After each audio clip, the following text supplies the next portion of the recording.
Think you know everything about the beloved romantic basketball drama? Think again. From secret real-life romances that fooled the director to Olympic athletes who auditioned for the lead role, Love, Basketball harbors surprising secrets that will make you want to rewatch this classic immediately. These behind-the-scenes revelations prove that sometimes the most fascinating stories happen when the cameras aren't rolling. Fact 1. Secret romance fooled everyone. When Sanaa Lathan and Omar Epps stepped into their audition room to test their on-screen chemistry for Love and Basketball, director Gina Prince-Bythewood was blown away by their natural connection. What she didn't know was that their electric chemistry wasn't just acting. The two were already secretly dating in real life, and had been for over a year.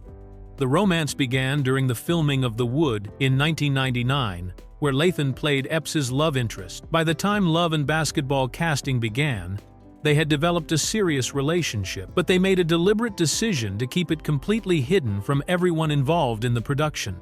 Omar Epps later explained that he wanted Sanaa to be judged purely on her talent, and worried that revealing their relationship could work against her during the audition process. Throughout the entire casting period and pre-production phase, the couple maintained their secret with impressive dedication.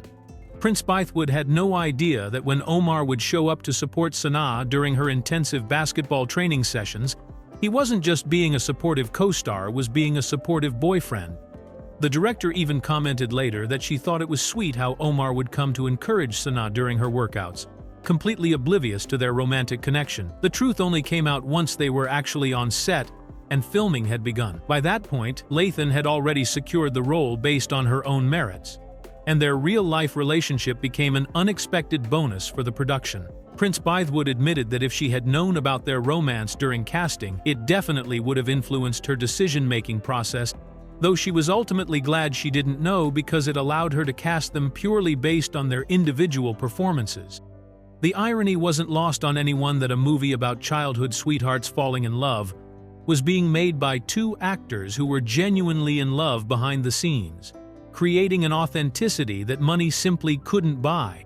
Fact 2. Real Scar rewrote the script. One of the most memorable scenes in Love and Basketball happens early in the film when 11-year-old Monica gets pushed down during her first basketball game with Quincy, leaving her with a permanent scar on her face. What audiences don't realize is that this pivotal moment was completely rewritten because of a real mark on Sanaa Lathan's cheek that the filmmakers decided to incorporate into the story. In Gina Prince-Bythewood's original screenplay, the childhood accident between Monica and Quincy was supposed to be much more dramatic and medically serious.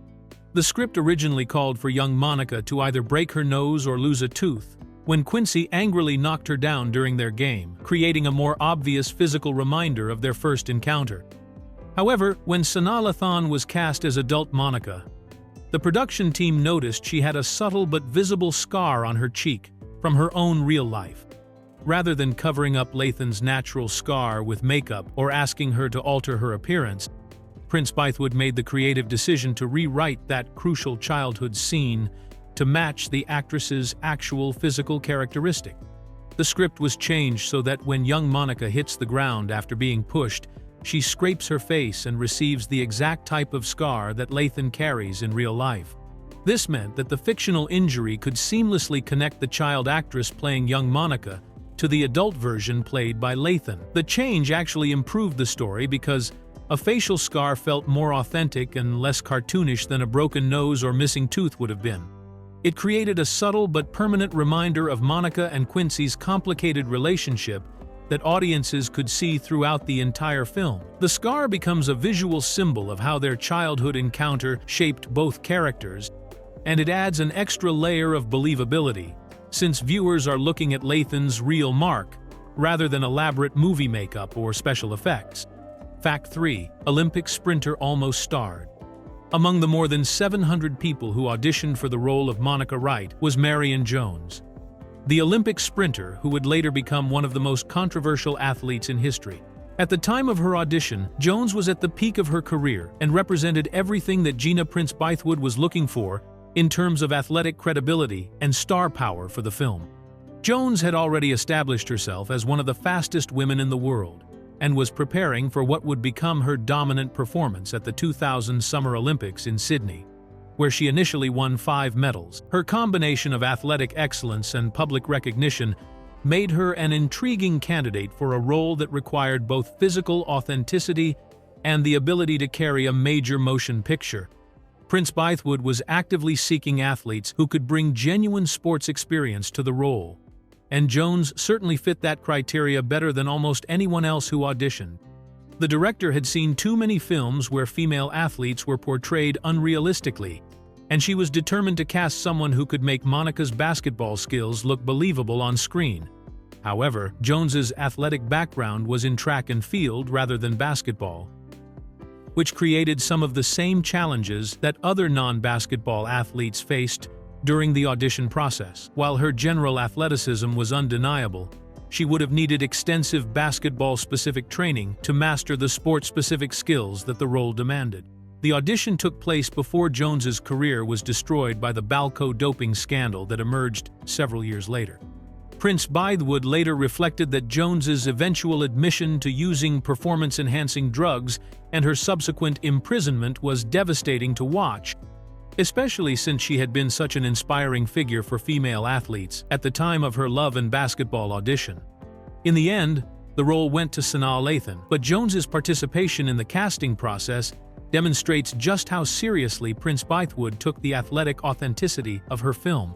Fact 4. Gabrielle Union's brutal rejection. Gabrielle Union walked into her audition for Love and Basketball wearing the exact same clothes she had just finished playing basketball in, thinking her authentic athletic background would give her a major advantage for the role of Monica. What happened next became one of the most ironic casting rejections in Hollywood history, especially considering Union's genuine basketball credentials. Union had been a varsity basketball player throughout high school, spending years as a point guard and living the life of a serious female athlete. She understood the culture, the dedication, and the challenges that came with being a woman in sports, making her feel like a natural fit for the character of Monica Wright. When she heard about the audition, she was convinced this role was practically written for someone with her background and experience. However, director Gina Prince Bythewood took one look at Union and delivered a blunt assessment that completely caught the actress off guard. Prince Bythewood told her directly that she didn't look like a basketball player and wasn't right for the Monica role. Union was so shocked by this feedback that she challenged the director on the spot, asking if they wanted to go to the basketball court right then and there to prove her athletic abilities. The rejection stung even more because Union felt like she was being judged on her appearance rather than her actual basketball skills or acting talent. In her own words, she felt like the director was essentially saying that while she didn't look athletic enough to play Monica, she did give off what Union described as negative character vibes that would work for a different role in the film. Despite the harsh initial rejection, Prince Bythewood did offer Union a consolation prize by casting her as Shawnee, Quincy's high school girlfriend, who represents everything Monica is not. Union ended up delivering a memorable performance in the smaller role, including the famous line where she tells Monica at the school dance that she didn't know Nike made dresses, perfectly capturing the tension between the athletic tomboy and the more traditionally feminine character. Fact 5. UCLA rejected their own alumna. When Gina Prince Bythewood sat down to write Love and Basketball, she naturally drew from her own college experience and originally envisioned Monica and Quincy as UCLA Bruins, just like she had been during her time as a track athlete at the university. The screenplay was deeply personal to Prince Bythewood, who had competed in track and field at UCLA and understood the pressures and culture of being a student athlete at the prestigious Los Angeles campus. Prince Bythewood's connection to UCLA ran deep, and she felt that setting her semi-autobiographical story at her alma mater would add authenticity and emotional resonance to the film. The university had been a formative part of her life, and she wanted to showcase the campus where she had learned to balance academics with athletic excellence. When it came time to secure filming locations, she naturally approached UCLA first, expecting some level of support or at least consideration from the institution that had shaped her own athletic and academic journey. However, UCLA's response was surprisingly cold and disappointing. The university administration declined to allow the production to film on campus, effectively rejecting their own successful alumnus project. This decision forced Prince Bythewood to completely rework her vision for the film and find an alternative college setting that would work for both the story and the production logistics. Fortunately, the University of Southern California stepped in with open arms and enthusiastic support for the project. USC not only agreed to let the production film on their campus, but also gave the filmmakers extensive access to their facilities, including their basketball courts, dormitories, and other campus locations. The university administration was cooperative and helpful throughout the entire filming process, allowing Prince Bythewood to capture the authentic college atmosphere she needed for the story. The switch from UCLA to USC actually worked out perfectly for the film, as USC's campus and basketball facilities provided exactly the right look and feel that the movie required. USC's willingness to embrace the project demonstrated the kind of institutional support that made the difference between a film that could showcase real college basketball culture and one that would have been forced to use generic or artificial locations. Fact 6. Stanford's snobbish response. While searching for the perfect college setting for love and basketball, the production team approached Stanford University as a potential filming location, hoping the prestigious California campus could serve as the backdrop for Monica and Quincy's college basketball careers. What they received in return was one of the most condescending rejections in Hollywood history, revealing some uncomfortable truths about academic elitism and institutional image control. Stanford's administration reviewed the script and the character descriptions for Monica and Quincy, then delivered their verdict with a response that was both shocking and telling. The university officials informed the filmmakers that they would not allow the production to film on campus because the main characters did not exemplify a Stanford student. This meant that Stanford felt Monica Wright, a passionate and dedicated female basketball player, and Quincy McCall, a talented male athlete with NBA potential, somehow fell short of their institutional standards. The rejection was particularly ironic, given that Stanford has a strong athletic program and actively recruits top-tier basketball players for both their men's and women's teams. The university's response suggested that there was something about these specific characters that didn't align with their carefully cultivated image of what a Stanford student should represent.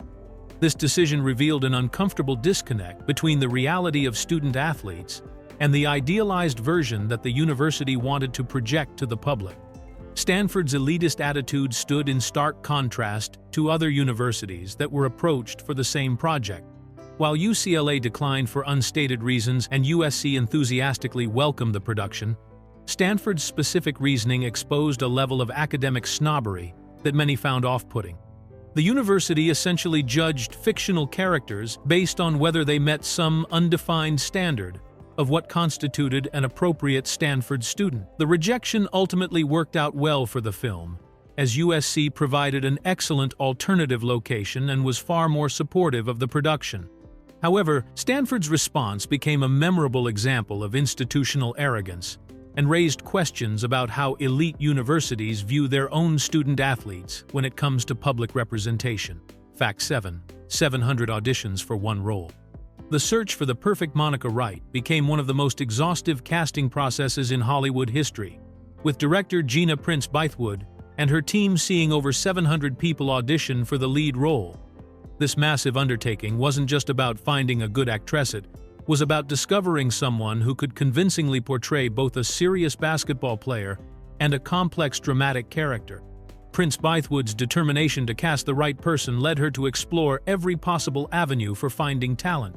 The audition process included trained actors from Los Angeles and New York who had never touched a basketball, college and professional basketball players who had never acted before, and complete unknowns who possessed neither acting experience nor athletic background but somehow caught the casting team's attention.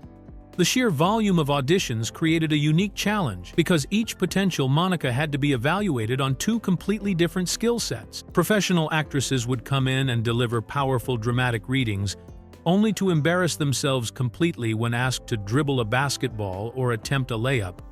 Meanwhile, accomplished female basketball players would demonstrate incredible athletic ability on the court, then struggle to deliver even the simplest lines with any emotional authenticity. What made the process even more complicated was Prince Bythewood's insistence that every audition include both an acting component and a basketball skills test. This meant that the casting team spent months watching people read scenes in audition rooms, then walking across the street to nearby basketball courts to see if these same individuals could handle a ball convincingly. The casting directors had to coordinate with basketball coaches, rent court time, and manage a logistics nightmare that most film productions never encounter. Some auditions lasted several hours, as potential candidates went back and forth between demonstrating their acting chops and their athletic abilities.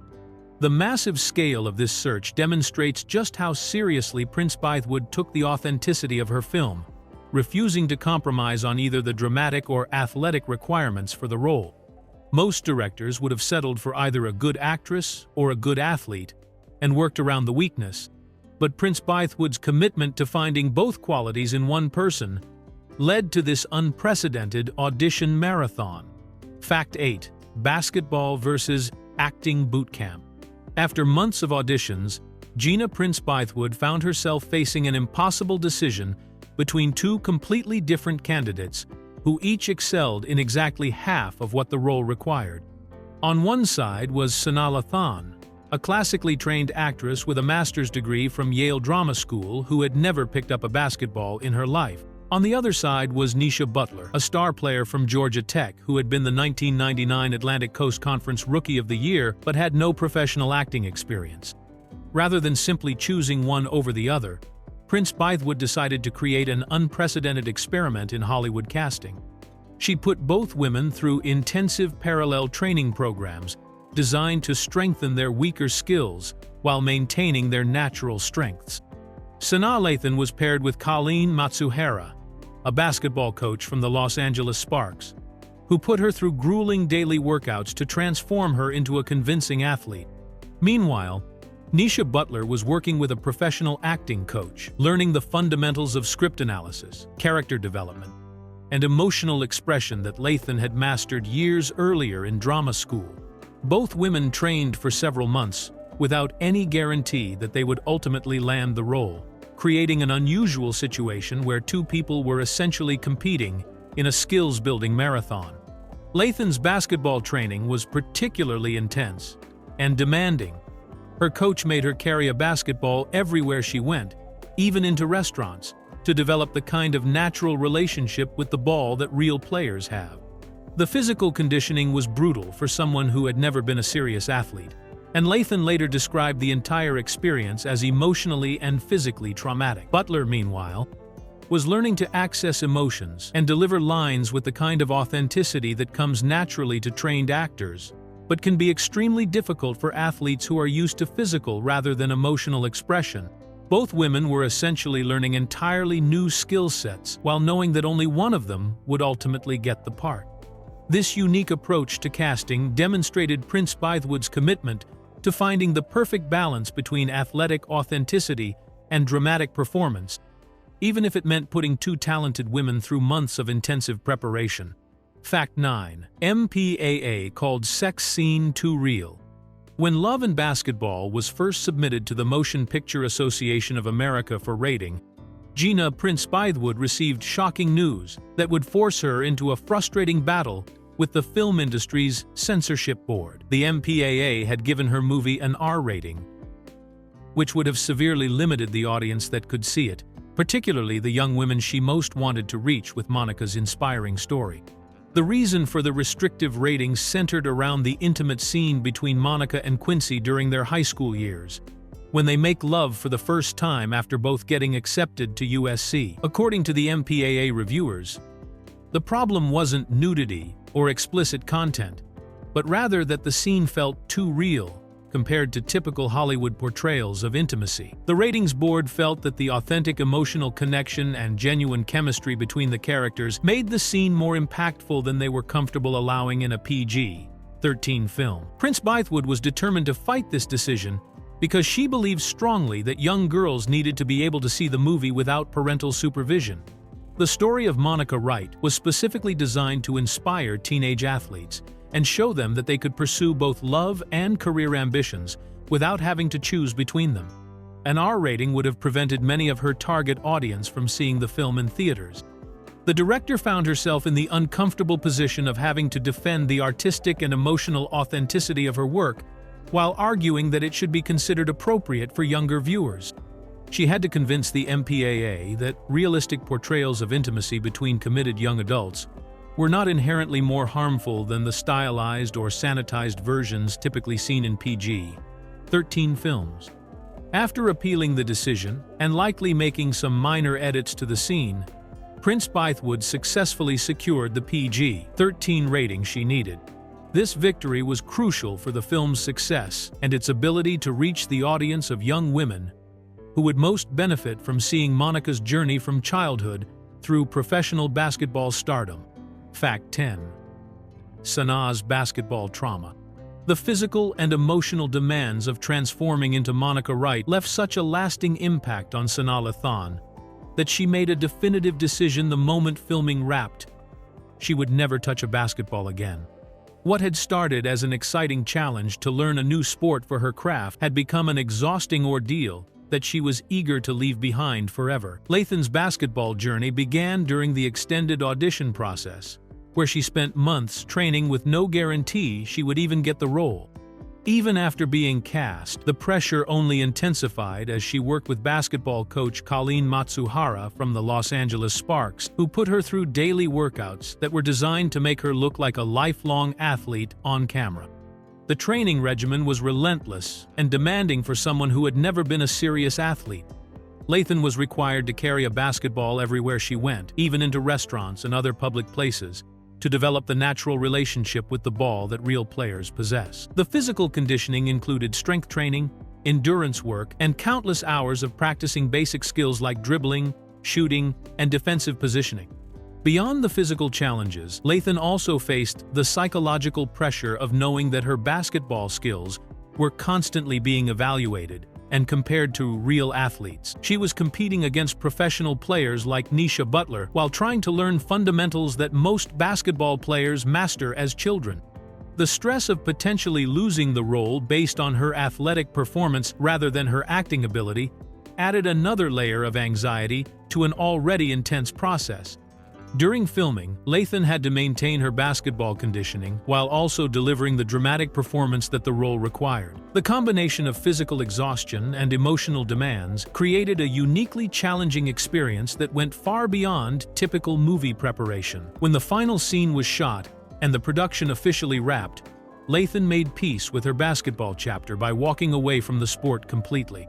She later described the entire experience as traumatic, though she acknowledged the importance of the film and was proud of her performance. Her decision to never play basketball again stands as a testament to just how grueling the preparation process had been. Fact 11. Tyra Banks' strategic casting.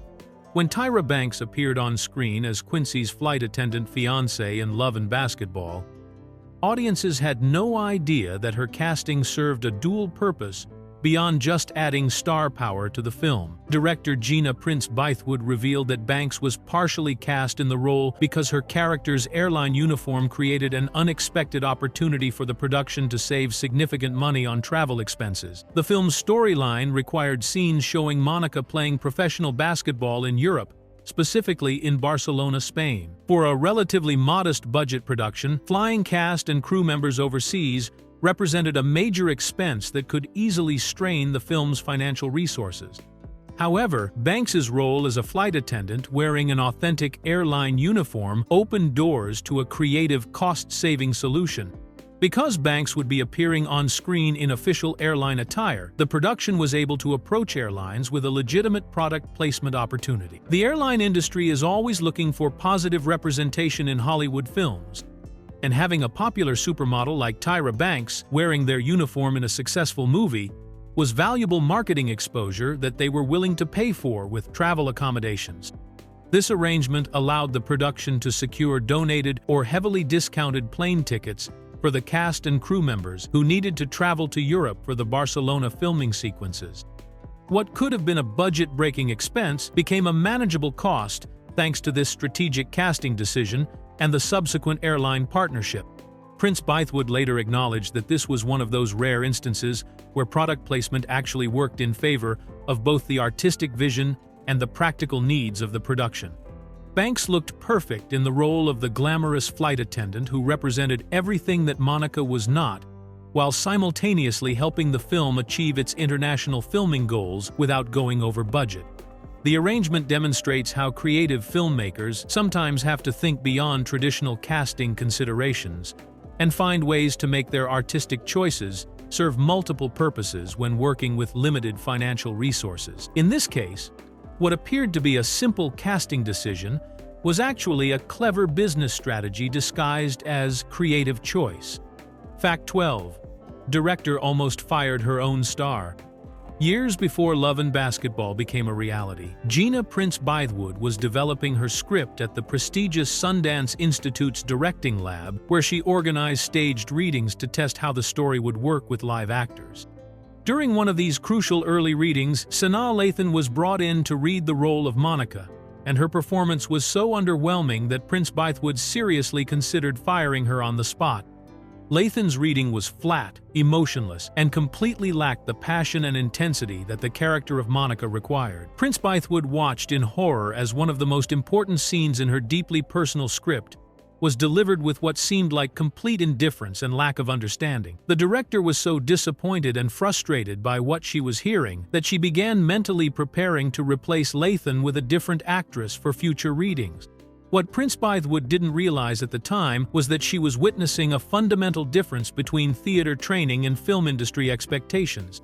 Lathan had earned her Master of Fine Arts degree from the prestigious Yale School of Drama, where actors are taught a very specific approach to initial script readings that focuses on understanding the text rather than delivering a performance.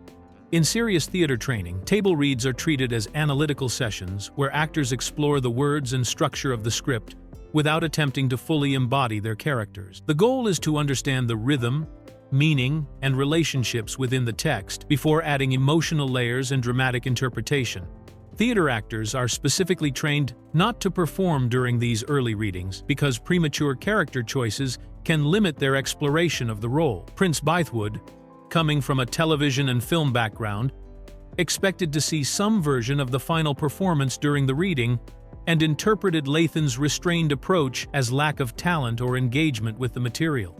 The misunderstanding nearly cost Lathan the opportunity to become involved with the project that would eventually become her breakout film role. Fortunately, Prince Bythewood eventually learned about the different approaches to script readings and gave Lathan another chance to demonstrate her abilities, leading to the casting decision that would define both of their careers. Fact 13. The WNBA didn't exist yet. When Gina Prince Bythewood first sat down to write Love and Basketball in the mid-1990s, she faced a significant storytelling challenge that would fundamentally shape how her script could end. The Women's National Basketball Association had not yet been founded, which meant that Monica Wright's dream of playing professional basketball in the United States was literally impossible to achieve within the existing sports landscape. Prince Bythewood's original screenplay reflected this reality and ended with the emotional reconciliation between Monica and Quincy after their climactic one-on-one basketball game. The story concluded with their relationship being restored, but Monica's professional basketball aspirations remained unfulfilled because there simply wasn't a major women's professional league in America where she could pursue her athletic career at the highest level. This limitation created a bittersweet ending where Monica had to choose between love and her basketball dreams, since the infrastructure didn't exist for her to have both. The original script suggested that Monica would have to find fulfillment in other ways, perhaps through coaching, overseas play, or simply accepting that her competitive playing days were behind her. However, everything changed in 1996 when the WNBA was officially established as a professional women's basketball league, creating exactly the opportunity that Monica Wright needed to complete her journey. This real-world development allowed Prince Bythewood to completely reimagine her ending and give Monica the professional career that had previously been impossible. The director rewrote the final act to include Monica's successful transition into the WNBA, where she could finally achieve her childhood dream of playing professional basketball while also maintaining her relationship with Quincy. The new ending showed Monica in her WNBA uniform with her married name "Write McCall" on her jersey, demonstrating that she had achieved the perfect balance between love and career that the original script couldn't provide. Prince Bythewood later reflected that this timing was almost magical, as the founding of the WNBA allowed her to craft the empowering message she truly wanted to convey: that women could pursue both professional athletic excellence and meaningful romantic relationships without having to sacrifice either dream. Fact 14. Nisha Butler's gracious response. After months of intensive training and competition for the role of Monica Wright, Nisha Butler received the devastating news that she had lost the part to Sanaa Lathan, ending her dream of transitioning from professional basketball player to Hollywood actress. However, Butler's reaction to this major disappointment revealed the kind of character and sportsmanship that had made her a standout athlete at Georgia Tech and the 1999 Atlantic Coast Conference Rookie of the Year. Butler had invested enormous time and energy into the audition process, working with acting coaches to develop skills that were completely outside her athletic background. She had genuine chemistry with Omar Epps during their screen tests, and possessed the authentic basketball abilities that the role demanded. Many people involved in the production acknowledged that she was a legitimate contender who could have handled the part successfully. Instead of responding with bitterness or resentment toward the decision, Butler demonstrated remarkable grace and perspective when discussing her experience years later. She praised Gina Prince Bythewood as a director and expressed genuine admiration for the final film, acknowledging that Sanaa Lathan had done an excellent job in the role. Butler recognized that filmmaking involves countless decisions that go beyond any single person's qualifications or abilities. Most impressively, Butler focused her response on the bigger picture rather than her personal disappointment.